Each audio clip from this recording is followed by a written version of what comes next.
Amplop itu polos, putih, tanpa alamat pengirim. Hanya tulisan tangan rapi yang mengejo nomo Soyo, Laras Wijoyo. Soyo memutarnya di tangan, ujung jari menyentuh lipatan sudut yang presisi seperti di rumah sakit. Cap pos bertuliskan Bandung. Kota asal yang sudah 11 tahun tak pernah Soyo hubungi.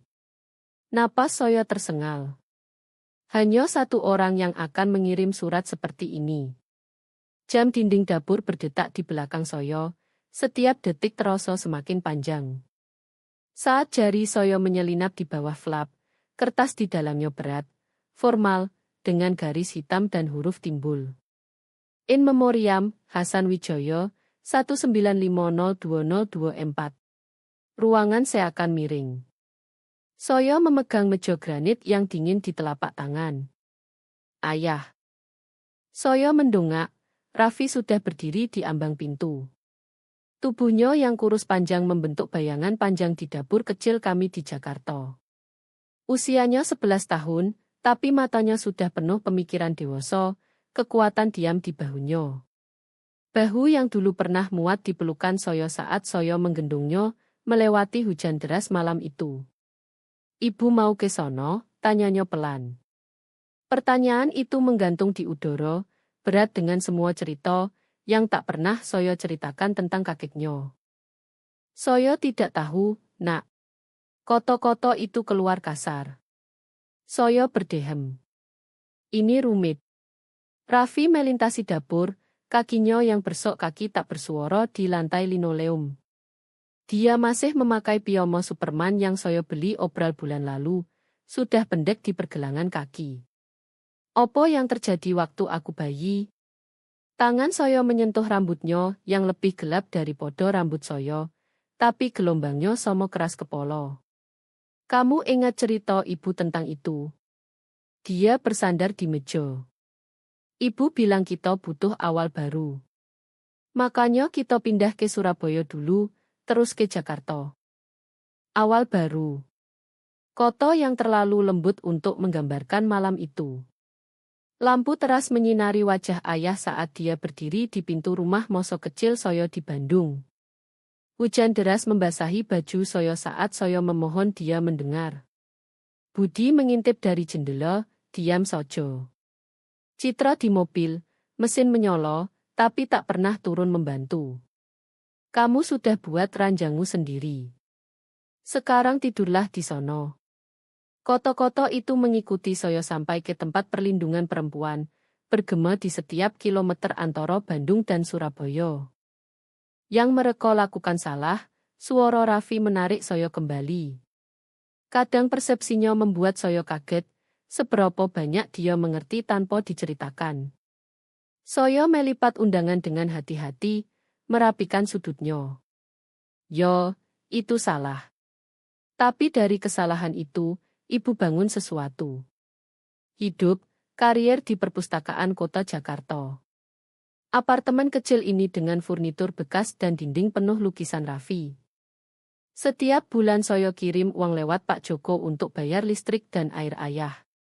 Bukan cukup agar dia bisa lacak Soyo, tapi cukup untuk bilang Soyo masih anaknya, meski dia tak mau jadi ayah Soyo. Soyo bahkan pernah pulang sekali saat dengar ayah stroke. Berdiri di koridor rumah sakit sampai Citra lihat dan suruh satpam usir Soyo. Setelah itu, Soyo kirim salah satu gambar Raffi, gambar cerayon cerah seorang anak dan ibunya di kebun. Tanpa alamat balik, hanya agar ayah tahu cucunya mewarisi kecintaan ibunya podo seni. Sekarang ayah sudah pergi, dan bersama dia hilang kesempatan mendengar koto-koto, yang 11 tahun Soyo katakan podo diri sendiri tak perlu Soyo dengar. Matahari terbenam di luar jendela dapur kami, mewarnai dinding dengan oranye karat sama seperti malam di Bandung dulu. Raffi menyentuh lengan Soyo, jarinya hangat lewat lengan baju. Aku belum pernah ketemu kakek, katanya pelan. Soyo memandang anak Soyo, bocah tampan yang tak pernah kenal amarah ayahnya atau penolakan kakeknya, yang menggambar kebun yang tak pernah dilihatnya dan masih percaya keluarga lebih dari sekadar darah dan kewajiban. Beberapa hal perlu diucapkan, bisik Soyo, meski terlambat. Undangan terasa lebih ringan sekarang, seolah mengucapkannya membuat beban berkurang. Mungkin itu yang ayah pahami di akhir hidupnya. Mungkin itu sebabnya dia pastikan saya tahu saat dia pergi. Saya memeluk Raffi erat, menghirup aroma sampo dan deterjen yang saya beli grosir saat obral. Besok kami akan packing. Besok kami akan menyetir melewati batas kota untuk mengucapkan selamat tinggal podo prio, yang sudah mengucapkan selamat tinggal podo kami sejak lomo. Tapi malam ini, saya memeluk anak saya di dapur sementara matahari terbenam mewarnai segalanya emas. Dan saya izinkan diri mengingat ayah, yang saya punya sebelum dia jadi pria, yang menutup pintu. Gereja Protestan Bedal di Bandung tak berubah dalam 35 tahun. Dinding boto merah somo, tiang putih tempat saya berpose foto baptis. Bahkan retakan di anak tangga ketiga dari bawah masih odo, siap menjegal pengunjung tak hati-hati. Tangan Raffi menggenggam erat tangan saya saat kami mendekat. Ibu, tetap dekat yo, bisiknya. Lewat jendela kaca patri, saya lihat gerakan samar, bayangan gelap menyusun bunga, merapikan program, bersiap mengucapkan selamat tinggal podo Hasan Wijaya, ayah saya. Citra berdiri di anak tangga teratas dalam gaun desainer hitam, yang pasti lebih mahal dari sewa apartemen saya sebulan. Postur sempurnanya seperti senjata. Budi berdiri di sisinya dalam setelan mahal somo, bahu tegap seperti satpam klub eksklusif. Mereka posisikan diri sebagai penjaga gerbang, tapi tak bisa hentikan saya sekarang. Bisik-bisik mulai sebelum kami sampai tangga. Itu Laras.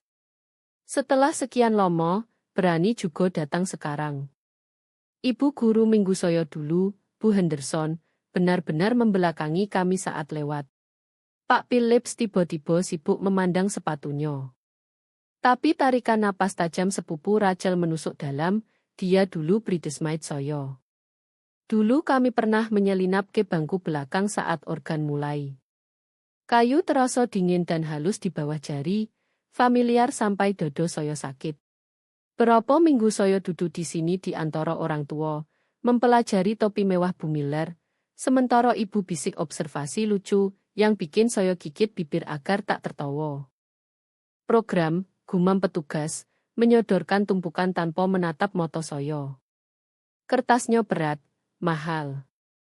Foto hitam putih ayah tersenyum ke saya, Hasan yang baru setelah stroke, tapi Hasan 15 tahun lalu, kuat dan tegas. Di bawah tanggalnya, teks menghormati anak-anaknya yang penuh kasih, Citra dan Budi Wijaya. Jari saya meremas tepi sebelum bisa saya hentikan. Lihat, bisik Raffi, menunjuk pameran foto di Serambi. Puluhan tahun sejarah keluarga di papan buso, liburan, wisuda, pernikahan. Tapi odo yang salah dengan gambarnya. Di foto Natal 1992, odo celah canggung di antara saudara, saya di tempat saya seharusnya. Foto wisuda saya hilang total. Bahkan potret keluarga kuno dipotong, mengubah 4 wajah tersenyum jadi 3. Organ membesar jadi lagu rohani Kaulah Penolongku, lagu kesukaan ibu. Yang dia nyanyikan saat berkebun, saat memasak, saat mengayun saya setelah mimpi buruk. Saya menutup mata menahan air mata yang tiba-tiba panas. Tekanan lembut di bahu membuat saya tersentak. Bibi Siti berdiri di lorong, tangan tua hangat lewat jaket saya.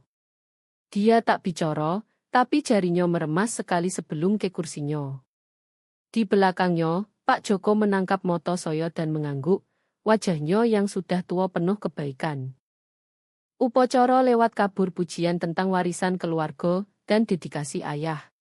Citra bicara tentang kesetiaan ayah podo anak-anaknya, keduanya. Budi memuji kekuatan keluarga. Tak sekalipun mereka melirik bangku kami. Tapi saat Ibu Sari, pemain organ gereja, lewat saat komuni, dia menyelipkan catatan lipat ke telapak tangan saya. Kertas bergetar saat saya buka. Ayahmu pernah bicara tentang kamu. 4 kota. Tapi itu membelah sesuatu di dodo saya, yang saya jaga rapat 11 tahun. 1000 koto. Himne terakhir selesai. Orang-orang mulai bergerak, mengambil tas dan berjalan ke pintu keluar. Saya berdiri, meraih tangan Raffi, tapi Budi tiba-tiba muncul di lorong. Tubuh besarnya menghalangi jalan. Datang untuk Wangyo. Raffi menempel di sisi saya. Saya angkat dagu. Saya datang untuk pamit podo ayah saya. Ayah kamu. Budi tertawa kasar. Kamu sudah lepas hak itu saat pergi. Tidak, suara saya tetap pelan tapi jelas. Saya lepas rasa aman untuk lindungi anak saya. Odo bedanya. Suara Citra menggema dari depan gereja. Hanya keluarga inti untuk pemakaman di kuburan. Kerumunan membelah. Semua orang menonton, menunggu. Udara terasa pekat penuh antisipasi. Saya tetap anaknya, koto saya, setiap koto jelas dan tegas. Entah kalian akui atau tidak. Tulang punggung Raffi tegak di samping saya. Anak pemberani saya. Menyaksikan perlawanan diam ibunya. Saya ajar dia bahwa kita tak perlu teriak untuk kuat. Saat kami berbalik ke pintu keluar, Pak Joko menyentuh siku saya. Bisikannya hampir tak bergerak udara. Dia tinggalkan sesuatu untukmu. Datang ke rumah jam 3. Cahaya matahari menyembur lewat kaca patri, mewarnai lantai dengan warna permata. Cahaya Somo yang dulu menari di gaun putih saya saat baptis, komuni pertama, pernikahan. Kini cahaya itu memberkati langkah saya saat keluar dari gereja betel dengan kepala tegak. Tangan anak saya hangat di tangan saya, tahu bahwa di suatu tempat di gereja itu ayah pernah menyebut nama saya. Bahkan Citra dan Budi tak bisa hapus kebenaran itu. Alih-alih ikut ke kuburan, saya bawa Raffi ke hotel. Besok kami akan kumpul di rumah, yang dulu rumah saya 11 tahun lalu. Matahari pagi memanjangkan bayangan di jalan bata saat kami mendekati rumah Moso kecil. Tangan Raffi menggenggam erat, langkahnya melambat. Tiang putih teras depan menjulang, tak berubah sejak malam saya berdiri di sono dalam hujan. Ibu, bisik Raffi. Orang-orang itu kelihatan tak senang lihat kita. Dinding hitam berpakaian menghalangi pintu masuk. Citra berdiri paling depan, kalung mutiaranya berkilau. Budi di kanannya, sementara Bibi Patricia dan Paman James mengisi celah. Di belakang, sepupu dan teman keluarga mengintip lewat jendela. Wajah mereka menempel di kaca seperti anak di karnaval. Pembacaan hanya untuk ahli waris sah. Suara Citra menggema di halaman, tajam seperti angin musim dingin. Kamu sudah lepas hak itu 11 tahun lalu. Jari saya menyentuh surat notaris di saku. Kertas terasa hangat, hampir hidup di kulit. Pak Darmawan secara khusus minta kehadiran saya. Tentu saja, Budi maju selangkah, sepatu mengkilapnya berderit di papan teras. Tapi ini tetap milik pribadi. Pintu mobil membanting di belakang kami. Lebih banyak kerabat datang menyaksikan tontonan putri yang kembali. Seseorang bisik tak tahu malu. Suara lain gumam pemburu harta. Koto-koto melayang di angin April seperti biji dandelion.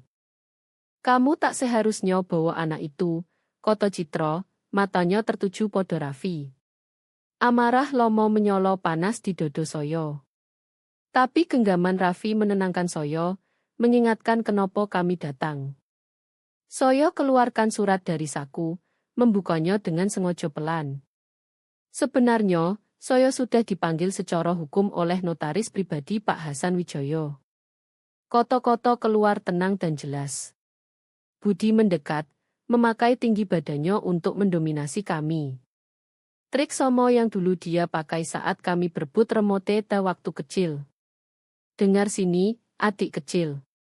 Biarkan mereka masuk, suara Bibi Siti memotong ketegangan. Dia muncul dari balik tembok kerabat. Rambut peraknya berkilau di sinar matahari. Rumah ini juga milik Elizabeth.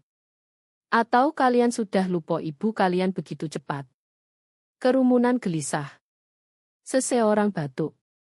Bibir Citra yang sudah dirias sempurna menipis jadi senyum tanpa darah. Baiklah, tapi jangan harap opo-opo. Saya tak harap opo-opo, saya pandu Raffi naik tangga, tetap di antara dia dan Budi. Hanya sopan santun mengikuti wasiat ayah terakhir. Foyer berbau polis lemon dan bunga lili. Jam kakek masih berdetak hampa setiap detik yang sama seperti menghitung detik kepergian saya dulu. Potret keluarga di dinding, versi yang sudah diedit rapi tanpa jejak anak tengah. Notaris Darmawan menunggu di ruang kerja, tas kerjanya terbuka di meja mahoni ayah. Kepercayaan diri di wajah Citra dan Budi saat mereka duduk di kursi kulit membuat perut saya mual. Mereka punya 11 tahun untuk pastikan warisan mereka aman. 11 tahun membisik di telinga ayah tentang anak perempuan tak tahu terima kasih. Baiklah, suara Pak Darmawan penuh wibawa dari puluhan tahun hukum keluarga. Sebelum kita lanjut pembacaan, ada sesuatu yang Pak Hasan ingin kalian semua lihat. Dia angkat pemutar video kecil dari tasnya. Senyum Citra goyah. Budi duduk maju, jari mengetuk lengan kursi. Layar berkedip hidup. Wajah ayah memenuhi bingkai, lebih tua dari ingatan saya. Garis dalam mengukir lembah di mulutnya. Rambutnya sudah putih total. Kalau kalian menonton ini, katanya, suaranya lebih serak dari ingatan. Akhirnya saya kehabisan kesempatan mengucapkan ini secara langsung. Dia berdehem. Laras, kalau kamu di sini, artinya kamu lebih berani dari saya. Udara keluar dari paru-paru saya. Raffi menempel lebih dekat. Kamu pergi karena harus hidup. Moto ayah seolah menatap langsung lewat layar. Dan saya tak buka pintu saat kamu paling butuh. Tapi kamu tetap kirim uang lewat Pak Joko. Kamu tetap anak saya meski saya berhenti jadi ayahmu. Budi mengeluarkan suara tercekik kecil. Saya simpan gambar cerayon Raffi di atas meja saya. Kamera bergerak menunjuk gambar cerayon berbingkai, bunga cerah dan figur tongkat di bawah matahari kuning. Saya lihat itu setiap hari.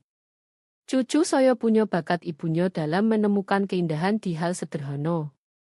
Penglihatan saya kabur. Saya berkedip keras, menolak air mata jatuh. Yang membawa kita ke urusan warisan. Wajah ayah kembali ke layar. Untuk anak perempuan saya Laras, saya tinggalkan rumah keluarga Bandung senilai 4,5 miliar dan rekening tabungan berisi 2 miliar. Opo? Budi bangkit, kursinya terjungkal ke belakang. Selain itu, saya buat dana kuliah untuk cucu saya Raffi sebesar 1,5 miliar. Wajah Citra berkerut. Ini tak mungkin sah. Untuk anak-anak saya yang lain, Citra dan Budi, ayah lanjut dengan suara mantap. Saya tinggalkan 250 juta masing-masing, plus pilihan barang pribadi dari ruang kerja saya. Dia tak waras, tinju Budi menghantam meja. Kami yang rawat dia. Kami yang di sini. Notaris Darmawan mengambil lagi dari tasnya. Saya punya evaluasi psikologis lengkap 3 bulan lalu, menyatakan Pak Hasan waras secara mental. Tapi uang yang dia kirim, suara Citra bergetar. Itu uang rasa bersalah. Coba beli jalan kembali. Pak Joko maju dari sudutnya. Amplop manila muncul di tangannya. Saya punya bukti pembayaran 11 tahun. Setiap bulan, seperti jam, adik kalian pastikan tagihan ayah kalian lunas. Tak pernah telat. Bahkan saat susah. Ruangan berputar sedikit. Saya tumpukan diri di rak buku, jari menyentuh punggung buku familiar. Kilatan warna menarik mata. Di atas meja ayah, tergantung gambar Raffi. Dibingkai rapi, diletakkan di tempat orang duduk di meja akan lihat setiap kali mendongak. Jari saya telusuri kaca di atas tanda tangan Raffi yang masih kanak-kanak. Air mata pertama jatuh, meninggalkan noda gelap di lengan baju. Ibu, suara Raffi lembut di samping saya. Ibu baik-baik saja. Pertanyaan itu bergema sepanjang 11 tahun keheningan, melewati malam hujan dan amplop tanpa alamat, melewati semua kota yang ayah dan saya tak pernah berani ucapkan. Yo, nak. Saya sentuh bingkai sekali lagi, merasakan bentuk pengampunan di bawah jari. Saya rasa akhirnya yo. 3 hari kemudian, setelah saya pulang dan saudara-saudara, saya terus mengganggu dari teras rumah masa kecil. Saya lihat Citra dan Budi berkerumun dengan pengacara mereka di tangga depan. Suara mereka mengalun di halaman dalam bisik marah diselingi gerakan tajam ke arah rumah saya sekarang. Matahari pagi menangkap cincin kawin Budi saat dia menusuk jari ke dokumen. Ayah kalian tak waras. Nodo pengacara mengambang di atas kicau jangkrik. Kita bisa buktikan. Ketegangan familiar mencengkeram dodo saya. 11 tahun lalu, saya berdiri di tangga sama, lengan pegal menggendong Raffi bayi. Kini anak saya tidur di lantai atas di kamar masa kecil saya, buku sketsa terbuka di meja samping.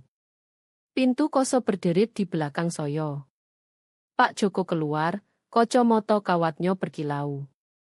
Kamu harus tahu apa yang mereka katakan di kota. Ceritakan, Budi telepon harian Bandung pagi ini. Klaim kamu tinggalkan ayah saat sakit. Sebut kamu pemburu harta yang kembali untuk warisan. Saya tekan telapak ke pagar teras, merasakan kayu hangat di bawah jari. Pagar sama tempat ibu dulu gantung lampu Natal, tempat dia ajar saya pangkas mawar kesayangannya. Itu belum yang terburuk, Pak Joko lanjut. Citra ganti kunci saat kamu ke kuburan. Dan bisik-bisik di gereja. Dia geleng kepala. Bisik opo? Kamu tak pernah peduli podo Hasan. Kamu kirim uang hanya untuk redakan hati nurani. Burung kutilang mendarat di tempat makan burung lomo ibu. Merah cerah kontras dengan kayu usang. Saya sudah bawa beban malam hujan itu 11 tahun. Suara pintu ayah tertutup. 11 tahun dukungan diam lewat Pak Joko, berharap suatu hari Hasan paham kenapa saya harus pergi. Kita perlu bicara dengan dokter ayah, kata saya, tentang kondisi pikirannya. Pak Joko mengangguk. Sudah buat janji. Dan saya punya semua kwitansi pembayaran bulananmu. 11 tahun tagihan. Tak pernah telat. Suara pengacara naik lagi. Kita ajukan Senin pagi. Saya berbalik dari teras, masuk ke ruang kerja tempat kehadiran Hasan masih terasa. Kursi kulit tempat dia baca koran malam. Kalender meja bertuliskan tulisan tangan rapi. Dan di atas meja, gambar cerayon Raffi dalam bingkai sederhana. Saat buka laci bawah, saya temukan jurnal Hasan, halamannya penuh tulisan miring kuat. Hari ini saya lihat Laras di rumah sakit. Dia pikir saya tidur. Anak perempuan saya kelihatan lelah, tapi bahunya tegak, seperti ibunya. Entri berhenti di sono, nodo air kaburkan koto terakhir. Ketukan di pintu depan menarik saya dari jurnal. Bibi Siti berdiri di ambang, memegang tas. Dia datang bantu dalam pertarungan tak berujung ini. Ular-ular itu masih di luar merencanakan, katanya masuk. Tapi saya punya sesuatu yang mereka tak tahu. Dia duduk di kursi lomo ibu, merapikan rok. Ayahmu bicara tentang kamu, Laras, setiap minggu setelah gereja sambil minum kopi dan pie. Dia simpan foto kamu di dompet dari wisuda kuliah. Katanya kamu satu-satunya yang warisi kekuatan ibumu. Tenggorokan saya tercekat. Dia tak pernah bilang. Pria generasinya, Bibi Siti geleng kepala. Mereka pikir diam sama dengan kuat. Tapi dia bangga padamu, terutama setelah Ibu Sari cerita tentang kerja kamu di perpustakaan. Ibu Sari, kenapa menurutmu dia minta lagu Kaulah Penolongku untuk pemakaman? Itu lagu kesukaan ibumu, yang dia nyanyi saat kamu bantu dia di kebun. Di luar, pintu mobil membanting, suara naik. Saya ke jendela tepat saat Budi tersandung ke Mercedesnya. Dasi longgar, wajah memerah. Dia teriak ke pria dengan notes, reporter kelihatannya. Dia menyihir ayah entah bagaimana. Koto Budi mengalun di halaman. Ayah kami tak akan pernah. Citra berlari menyusul, riasannya retak saat teriak suruh reporter pergi. Pengacara mereka berdiri terpisah, tas dicekal di dada, menyaksikan kliennya runtuh di bawah matahari pagi.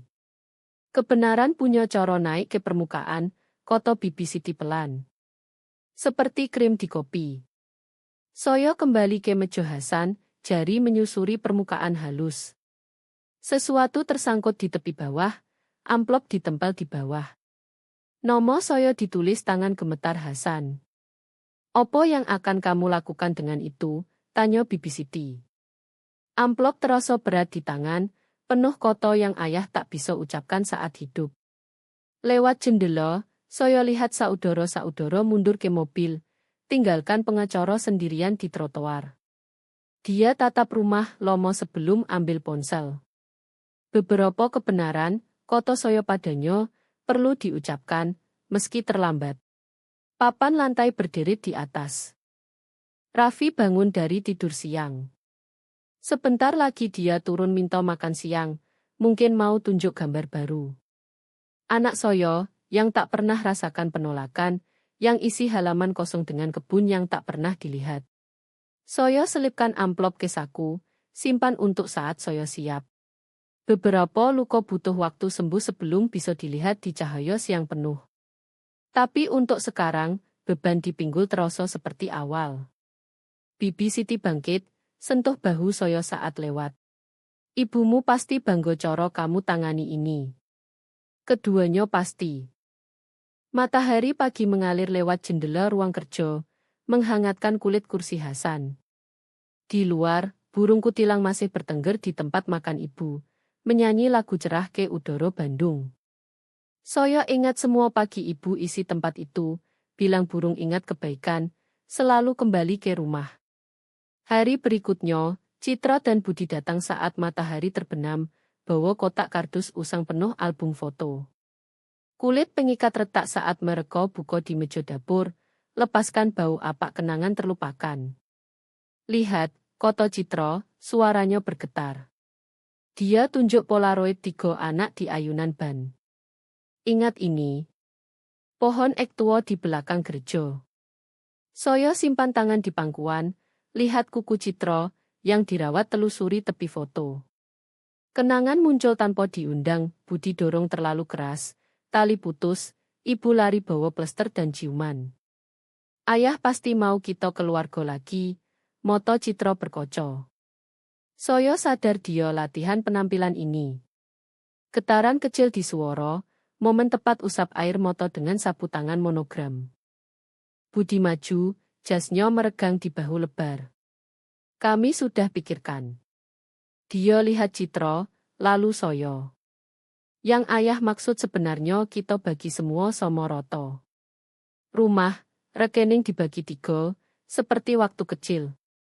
Diam membentang di antara kami seperti permen karet, manis tapi palsu. Lewat jendela, saya lihat Raffi sketsa di buku di bawah pohon maple tempat ibu dulu gantung cucian. Saya temukan sesuatu, koto saya, masukkan tangan ke saku kardigan. Amplop lembut Kareno sering dipegang. Tulisan tangan Hasan seperti lobo-lobo di depan. Tulang punggung Citra menegang. Apa itu? Saya pecah segel dan buka halaman, kertas berbisik di jari. Koto-koto kabur lalu tajam. Saya pantau kamu dari jauh lewat moto Pak Joko, saya bocok keras. Jam dapur berdetak, tandai setiap pengungkapan. Setiap bulan saat uangmu datang, saya tak tahan dengan pengecut saya sendiri. Nutskle Budi memutih di mukopi. Hari saya tahu kamu datang saat stroke saya menangis sampai tidur. Koto terakhir bergetar di udara. Pintu mobil membanting di luar. Guntur menggelegar di kejauhan. Kalau ibumu tak pergi, mungkin ayah tak mati sendirian, kata Citro seperti petir di dapur. Raffi muncul di ambang, buku sketsa di dodo. Matanya berpindah di antara kami sebelum dia lari, pintu kosong membanting di belakang. Hujan mulai jatuh saat saya kejar, tetes besar tandai jalan ke atap logam tua tempat saya dulu sembunyi dengan buku. Raffi meringkuk di bawah, bahunya bergetar. Saya merangkak di samping, air basahi celana jeans. Atap berdentum dengan hujan, musik hampa sama seperti 25 tahun lalu. Kakekmu buat kesalahan, saya tarik dia dekat, hirup aroma serbu pensil dan sampo apel darinya, tapi saya tetap sayang dia. Saya tak pernah sesal pergi bawa kamu. Badai cepat lewat, tinggalkan genangan yang pantulkan awan pecah. Saat kami kembali ke dapur, Bibi Siti berdiri di kompor, aduk coklat panas. Aroma Hershey dan vanila membungkus kami seperti selimut. Pak Joko muncul dengan selimut Afgan Lama Hasan, yang ibu rajut musim dingin terakhir. Dia selimuti bahu Raffi dengan tangan lembut yang dulu teruskan uang bulanan saya ke Hasan 11 tahun. Bel pintu berbunyi. Ibu Sari masuk dengan mangkuk caserole tertutup. Uap keluar saat tutup dibuka. Sama seperti yang dulu saya buat untuk ibumu, katanya, suara hangat penuh kenangan. Dia suka opor ayam saya. Budi lunglai di meja, perlawanan mengalir keluar seperti air. Dia selalu suka kamu paling, katanya larut jadi air mata pahit, meski setelah segalanya. Kami pikir dia ubah wasiat kalau kami jauhkan kamu. Pengakuan Citra jatuh ke dapur sunyi. Mas Coro tinggalkan jejak hitam di pipi. Soyo aduk coklat, lihat marshmallow meleleh jadi pusaran putih. Dinding dapur lomo simpan gema begitu banyak kata yang diucap dan tak diucap.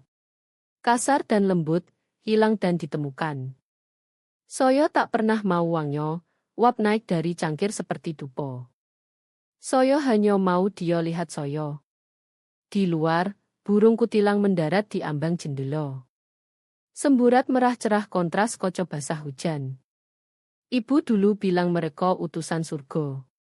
Saya lihat ia melompat sekali, 2 kali, lalu terbang ke langit cerah. Pensil Raffi menggores kertas, tangkap momen dalam goresan grafit lembut. Selimut melorot dari satu bahu, Pak Joko diam-diam rapikan. Ibu Sari bersenandung saat sajikan mangkuk opor, nodo lomo dan manis dari musim panas masa kecil. Bibi Siti sentuh tangan Soyo, jarinya berbintik usia dan hangat.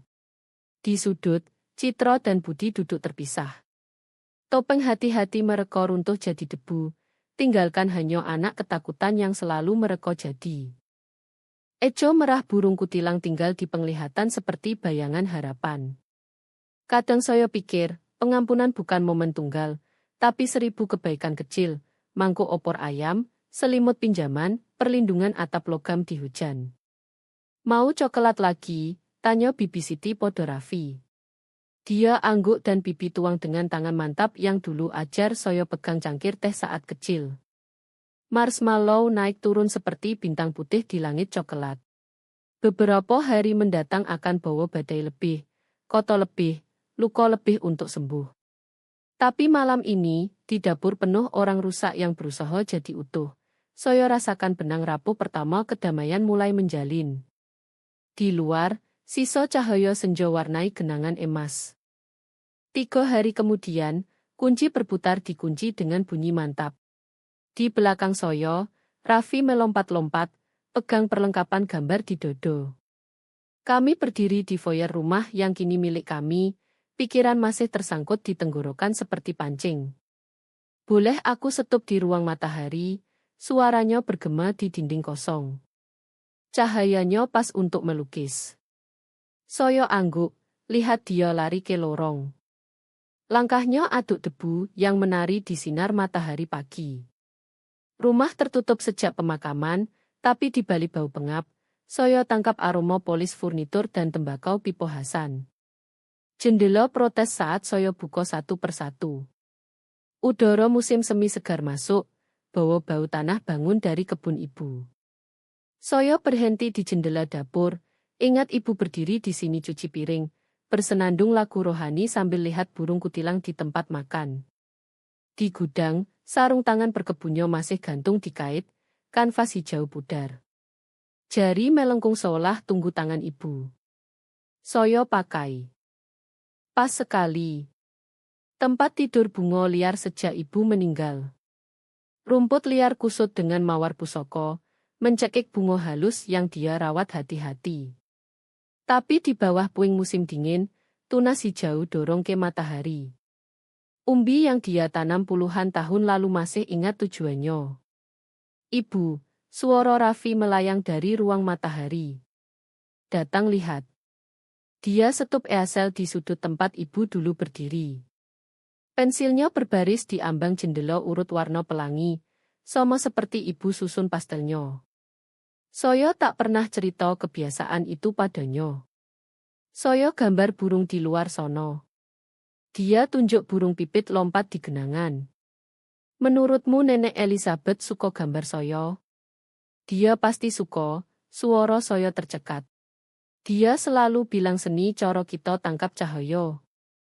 Siang itu, saya kerjakan kamar lomo saya. Dinding masih kuning pucat yang saya pilih umur 16.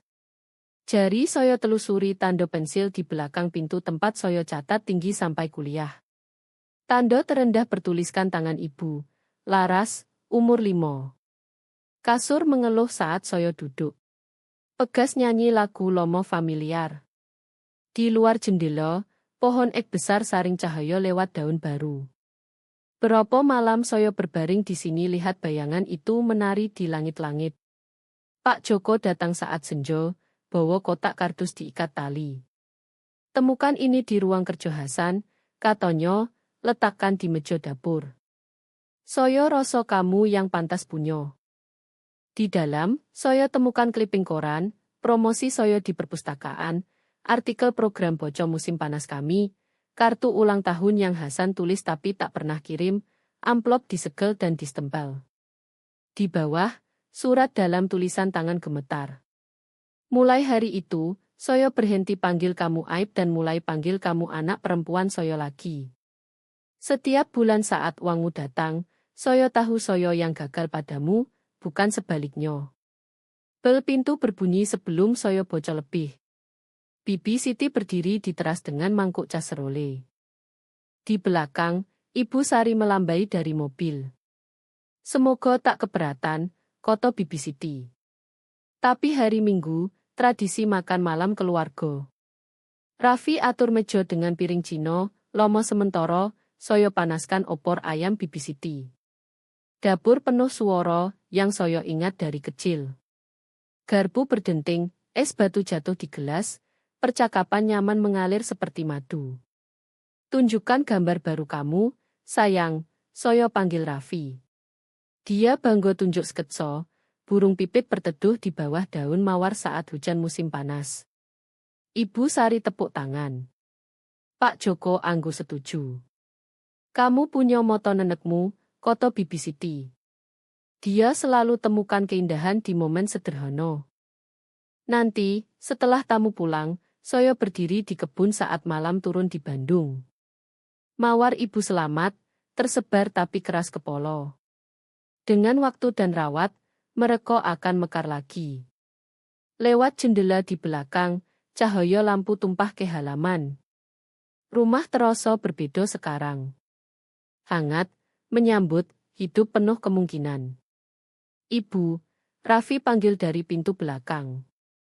Bantu saya soal matematika. Saya tersenyum, hirup udara malam. Kebun bisa tunggu. Saat ini anak saya butuh saya. Dan untuk pertama kali sejak kembali ke Bandung, kebenaran sederhana itu terasa cukup. Saat berjalan ke rumah, saya bisik koto yang saya simpan 11 tahun.